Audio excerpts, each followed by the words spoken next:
ጠዋት ከእንቅልፋችሁ ስትነሱ የመጀመሪያ ስራችሁ ምንድነው? ቡና የብዙዎቻችን የጠዋት ሱስ ነው፣ የጉልበታችን ምንጭ ነው። ግን አንድ የሚያስደነግጥ እውነት ልንገራችሁ። ብዙዎቻችን የምንጠጣው ጥቁር ቡና ለተወሰነ ሰዓት ያነቃንና ከሰዓት በኋላ መልሶ ድካም፣ የመገጣጠሚያ ህመምና የጉልበት ማነስ ይፈጥርብናል።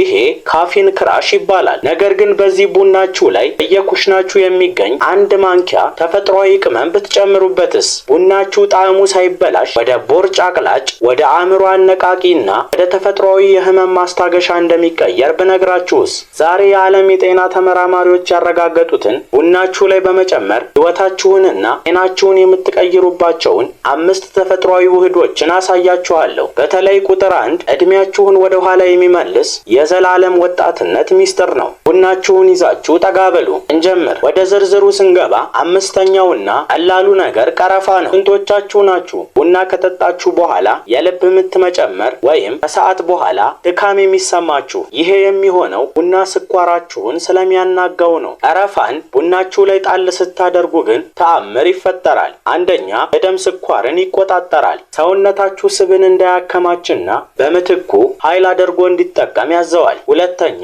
የአእምሮ ትኩረት። ቀረፋ የአእምሮ የመቀበል አቅምን እንደሚጨምር ተረጋግጧል። ለተማሪዎችና በቢሮ ለምትሰሩ ሰዎች ወሳኝ ነው። አጠቃቀም። ቡናችሁ ላይ ግማሽ የሻይ ማንኪያ ቀረፋ ጨምራችሁ አዋህዱት። ስኳር መጠቀም እንኳን አይጠበቅባችሁም፣ ምክንያቱም ቀረፋ ተፈጥሮ ጣፋጭነት አለው። 4ኛው ውህድ ቡናችሁን ወደ ሞካ የሚቀይረው ኮኮዋ ፓውደር ነው። እዚህ ጋር ተጠንቀቁ።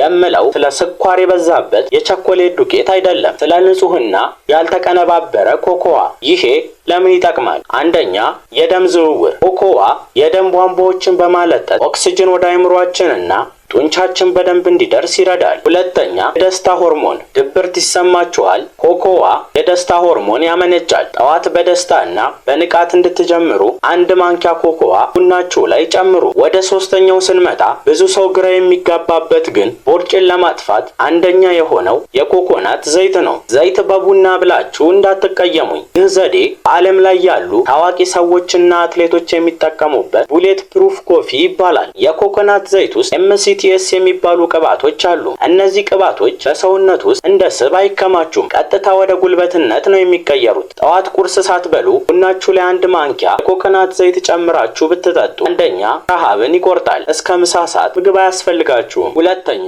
ስብን ያቀልጣል። ሰውነታችሁ ኬቶሲስ ወደሚባል ሂደት ገብቶ በሆዳችሁ ላይ የተከማቸውን ስብ ማቃጠል ይጀምራል። ቦርጭ ማጥፋት ለምትፈልጉ ይሄ ወርቃማ ምክር ነው። ሁለተኛው ሚስጥር በተለይ ለሴቶችና እድሜያቸው ለገፋ ሰዎች ወሳኝ የሆነው ኮላጅን ነው። እድሜ ሲጨምር ሆዳችሁ ይሸበሸባል፣ ጉልበታችሁ ይጮሃል። ምክንያቱም የሰውነታችን ኮላጅን እያለቀ ስለሆነ ነው። ቡናችሁ ላይ የኮላጅን ዱቄት መጨመር ቡናው ወፍራምና ክሬሚ ከማድረጉም በላይ አንደኛ፣ የፊት ቆዳችሁ እንዲወጠርና እንዲያበራ ያደርጋል። ሁለተኛ፣ የፀጉር መነቀልን ያስቆማል። ሶስተኛ፣ የጉልበትና የወገብ ህመምን ያስታግሳል። ቡና እየጠጣችሁ ወጣት መሆን ማለት ይሄ ነው። አሁን ወደ አንደኛውና ወደ ዋናው ንጉስ መጣን።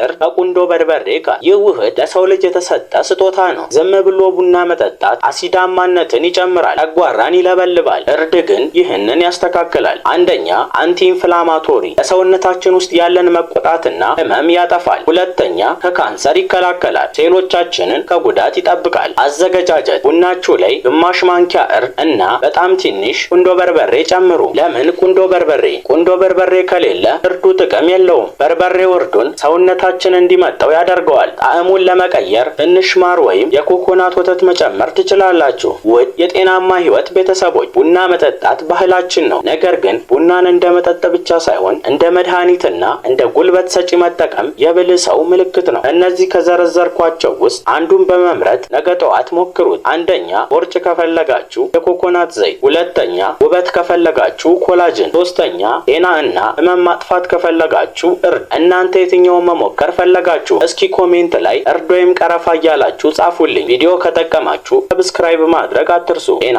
ይስጥልኝ።